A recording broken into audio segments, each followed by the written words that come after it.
نحمده ونصلي على رسوله الكريم أما بعد হেফাজতে ইসলাম নারায়ণগঞ্জ জেলা শাখা কর্তৃক আয়োজিত আজকের এই সমাবেশের মহতরম সভাপতি, উপস্থিত ওলামায়ে কেরাম, দীর্ঘ বক্তৃতা করবার মতো শারীরিক সক্ষমতা আমার নাই, কিছুটা অসুস্থ। এরপরেও যেহেতু নারায়ণগঞ্জের প্রোগ্রাম, আমি সাধারণত নারায়ণগঞ্জের কোনো প্রোগ্রাম মিস করি না। এছাড়া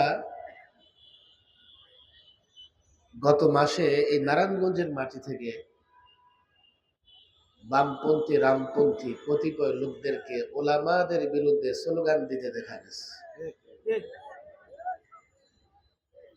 হেফাজত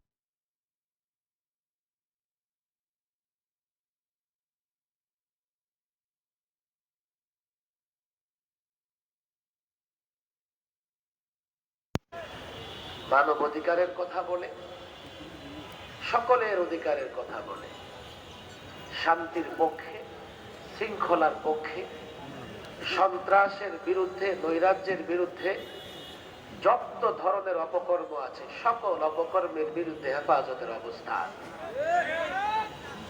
হেফাজতে ইসলাম দেশের গণমানুষের একটা সংগঠন। এর সঙ্গে দিন মজুর থেকে শুরু করে রাষ্ট্রের গুরুত্বপূর্ণ ব্যক্তি সকলেই জড়িত, সবাই হেফাজতে ইসলামকে সমর্থন করে। দেশে নানা দুর্যোগ চলতেছে। আমরা দেখছি দক্ষিণাঞ্চলে ঘূর্ণিঝড়ের কারণে ব্যাপক ক্ষয়ক্ষতি হয়েছে।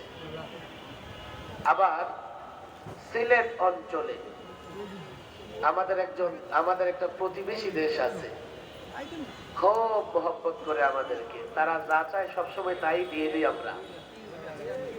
আর যখন আমাদেরকে মারার প্রয়োজন হয়, পেঁয়াজ বন্ধ করে দেয়, চাল বন্ধ করে দেয়, আবার পানি দিয়েও মারবার চেষ্টা করে। এটা একটা দুর্যোগ, এটা পরিকল্পিত দুর্যোগ। দেশের বিরুদ্ধে একটা ষড়যন্ত্র, ইসলাম মুসলমানদের বিরুদ্ধে ষড়যন্ত্র। হেফাজতে ইসলাম দেশের পক্ষে আধিপত্যবাদের বিরুদ্ধে কথা বলে, সে দিল্লি হোক আর ওয়াশিংটন, তেল আবিব হোক আর লন্ডন, আধিপত্যবাদী শক্তির বিরুদ্ধে হেফাজতে ইসলামের অবস্থান। সুতরাং যারা হেফাজতের বিরুদ্ধে কথা বলবে, যারা ওলামাদের বিরুদ্ধে কথা বলবে, আমার বক্তৃতা পরিষ্কার, তারা দেশের বিরুদ্ধে, তারা ইসলামের বিরুদ্ধে, তারা শান্তির বিরুদ্ধে, তারা শৃঙ্খলার বিরুদ্ধে, তারা যেন নারায়ণগঞ্জের মাটিতে না নামতে পারে। ওরা দেশের বিরুদ্ধে শক্তি। হেফাজতে ইসলামের অবস্থান, ওলামাদের অবস্থান পরিষ্কার। এই দুর্যোগে তাকিয়ে দেখেন, তাদের কোনো চেলা চামুন্ডা মাঠে খুঁজে পাওয়া যাচ্ছে না। ওলামায়ে কেরাম সবার আগে গিয়ে দক্ষিণাঞ্চলে ত্রাণ বিতরণ করছেন, আর দুর্যোগ কবলিত অসহায় মানুষের পাশে দাঁড়িয়েছেন। সিলেটেও তাই করছেন। আজকে যখন মাঝে মধ্যে মনে হয় যে কোনো সময় দেশের স্বাধীনতা বিপন্ন হতে পারে, আমি মনে করি দেশের স্বাধীনতা, সার্বভৌমত্ব রক্ষা করবার জন্য যদি কখনো মাঠে নামার প্রয়োজন হয়, হেফাজতের নেতৃত্বে, ওলামাদের নেতৃত্বে দেশের জনগণ মাঠে নামবে ইনশাআল্লাহ। আল্লাহ তাবারক ওয়া তাআলা হেফাজতে ইসলাম, ওলামায়ে কেরামের ইজ্জত সম্মান বুলন্দ করে দিন। ওলামাদেরকে এই পথে আরো ত্যাগ, কুরবানি, বিসর্জন দিয়ে কাজ করার তৌফিক দান করুন।